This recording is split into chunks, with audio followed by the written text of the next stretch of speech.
Before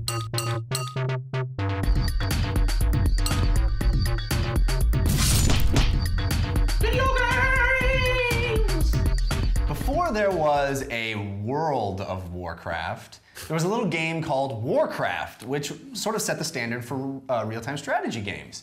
And the third iteration of Warcraft, Warcraft 3, introduced to the series this idea of hero units, which were units that were much stronger than your armies and had special abilities.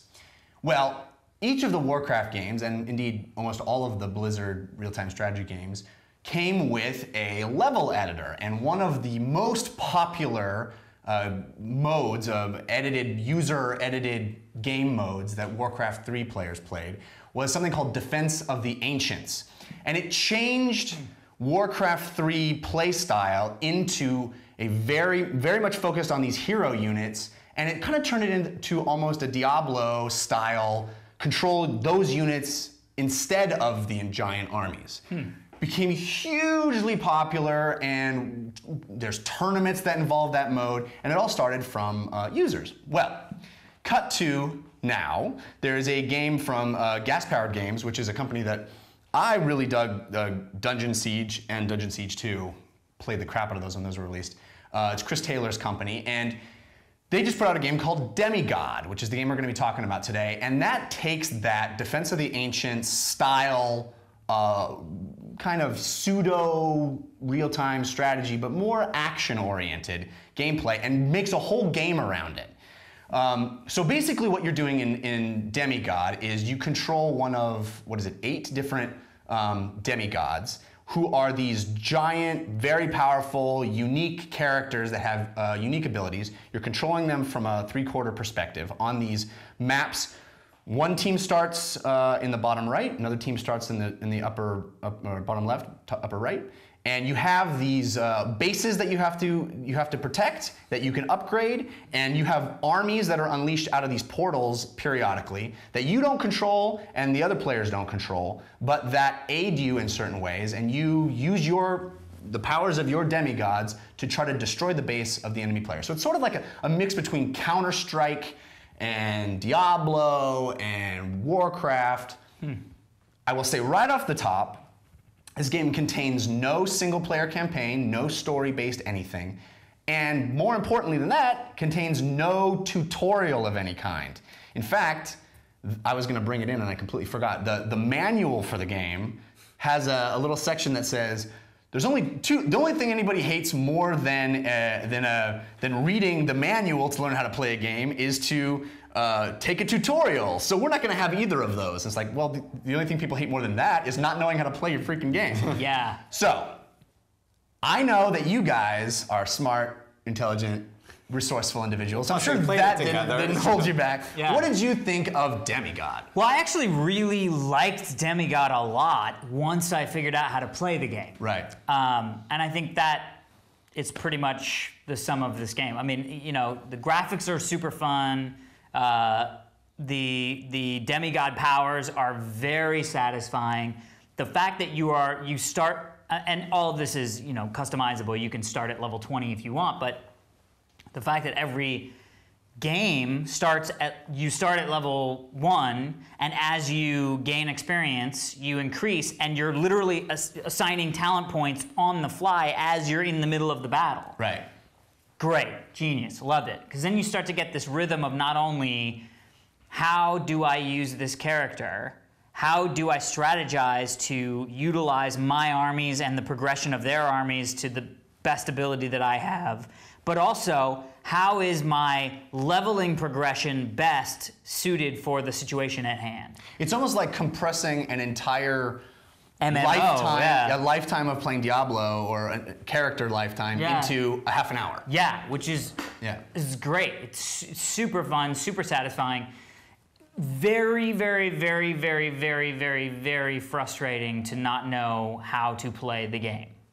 I mean, it's just frustrating. And not have anyone teach you. Right. I mean, until we hopped in and played online, where the 3 of us were demigods going against 3 other AI demigods, which was super fun. Super duper fun.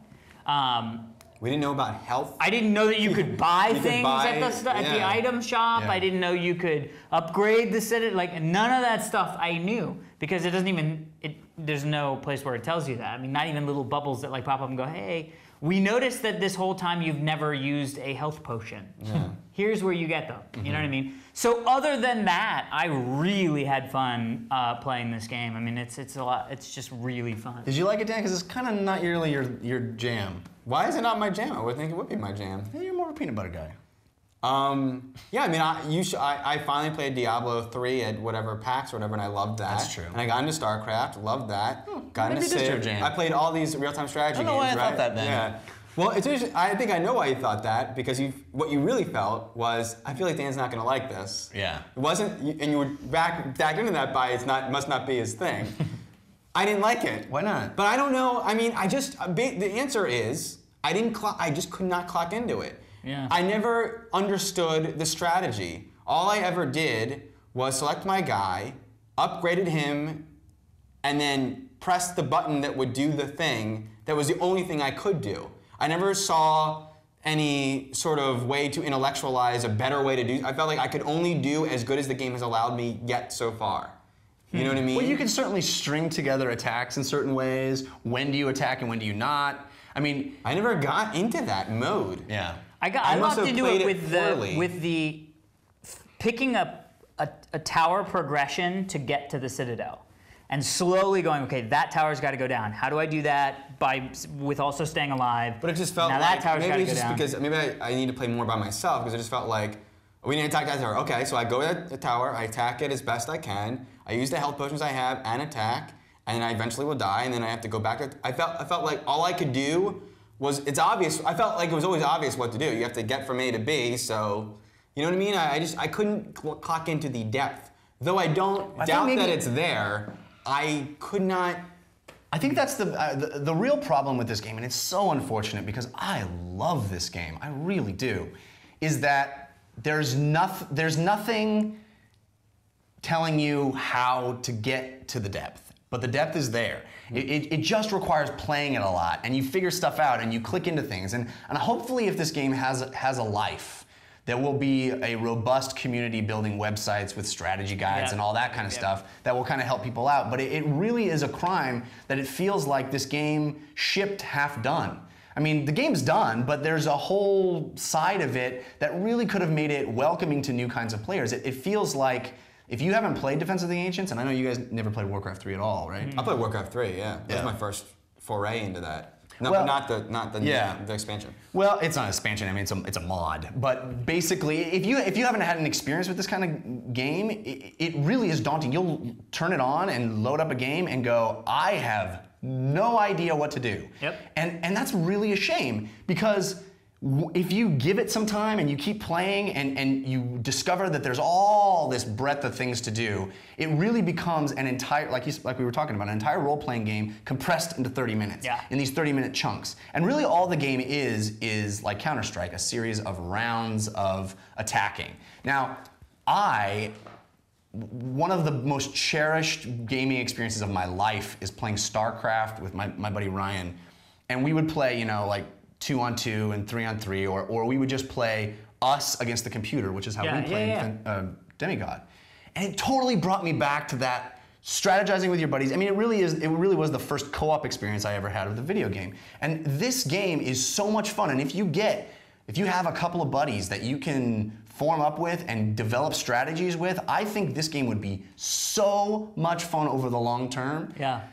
But it's such a shame that, I mean, it really would shine if it had like a single player campaign where you're kind of learning all the different demigods, because there's two whole different types of demigods. There's the assassins, which are just the sort of single player, lots of abilities to attack and defend, and then the commander types, which are the ones that are actually more suited to controlling the other units on the field. Yeah. And they play so differently, and you really have no introduction into figuring out how any of that works. Yeah, you got to really try it, and also you can really lock into the success and failure of each class too, because like I tried the unclean beast, which was my favorite. Which is your joint, Yeah. and for me, I was like, I did it 3 times. I was like, this guy sucks, but Yeah. clearly that's not true. It's just I wasn't playing him the way that I should be.